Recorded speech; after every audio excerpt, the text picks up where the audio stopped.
Alright, good morning everybody. It's your boy Akeem and welcome to today's blog. Here to give you a recap of week 3 of the 2015 college football season. Now, I did improve on my overall record, actually finishing off 10-4 this past week, going 29-14 overall so far in this season. Now, I'm just going to give you a recap of the scores and what we've seen this past weekend and what I believe will change up later on in the season. Now, I'm going to start off with the earlier matchup between Louisville and Clemson. Clemson escaped with a 2017 victory.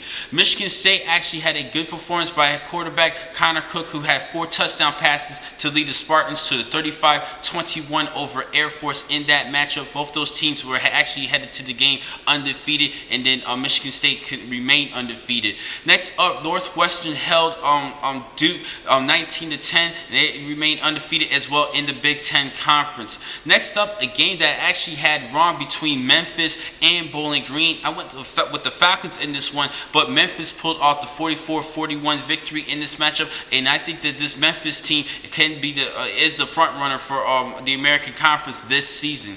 Next up, Nebraska had a great thriller against the Miami Hurricanes, in which the Hurricanes did pull off the 36-33 victory. But despite the fact that headed into the fourth quarter, Miami was actually up 33-10, and Tommy Armstrong actually orchestrated a great comeback to lead Nebraska to an overtime matchup. And this team, and then he actually had an interception in their first possession in overtime, which actually helped catapult the Hurricanes to a 3-4 victory in their possession. Next up, Georgia Tech actually went to South Bend to face the Notre Dame Fighting Irish. This was a great matchup, and I did believe that Notre Dame was going to win this game, and they did win 30-22 due to the great effort defensively, actually slowing down the ground attack of the triple option from the Yellow Jackets. Next up, a stellar performance from Leonard Fournette and the LSU Tigers, and Fournette had for 228 yards on the ground with 3 scores. He's a prolific running back. He's definitely everything you need. He has great size and speed. He was using the truck stick a couple times in that matchup, and he is the leading front runner in this year's Heisman thus far in the season. In only 2 games, he did have 6 touchdowns total and over and just under 400 yards total in games between Mississippi State and Auburn. I think this is actually a great start for Leonard Fournette so far this season. Next up, Western Kentucky headed to Indiana to face the Hoosiers. I picked Western Kentucky in this one, but I was actually wrong. Indiana actually had a great replacement at running back in Jordan Howard to fill in the shoes for Tevin Coleman, who is now with the Atlanta Falcons, and he's actually doing great so far in the season, actually one of the leading rushers in the nation. Indiana actually won 38-35 in that matchup.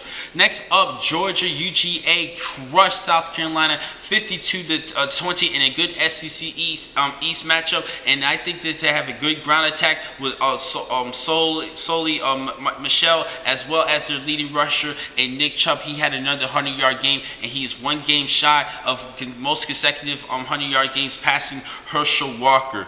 Next up, Texas Tech beat Arkansas, and there was a little bit of a controversy between the coach Cliff Kingsbury of Texas Tech and Coach Benlema out of Arkansas. They had a couple words to say to each other, but things is actually hopefully getting squared away, and there was a couple apologies because of the confrontation outside of the field. Next up, Florida actually beat Kentucky 14-9. That was a close victory. I did pick the Gators in this one, but their offense is going to have to get things together, especially when they play against tougher teams in the SEC East. Next up, my Longhorns actually came up with a closer game than I expected. They hosted Cal, but they ended up losing 45-44. This actually was a close loss in that matchup.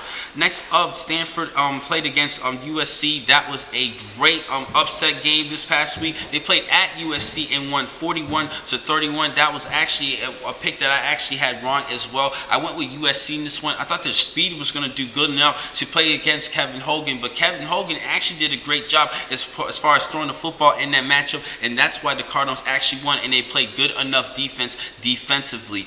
Next up, UCLA and BYU had a great matchup, and another Another running back that everybody should be definitely looking at is Paul Perkins. I mentioned before he is a great running back. He had a 100-yard performance leading the team to a 1-point victory, 24-23. And lastly, certainly not least, my upset and game of the week, I went with Ole Miss over Alabama, in which the Rebels did win 43-37. And like I told you guys, it was all revolving who would do a better job stopping the ground attack. Now, Alabama actually did a great job in their run defense, but they had to struggle a couple times against Chad Kelly. And I told you guys that it's going to be the X factor between Chad Kelly of Ole Miss, their quarterback, and Jake Coker and Bateman, the quarterbacks for Alabama. And the quarterbacks for Alabama actually struggled in the matchup, even with a couple of interceptions. And Chad Kelly had a great game, over 300 yards and some scores in the air as well. I believe he had 3 touchdown passes in that matchup,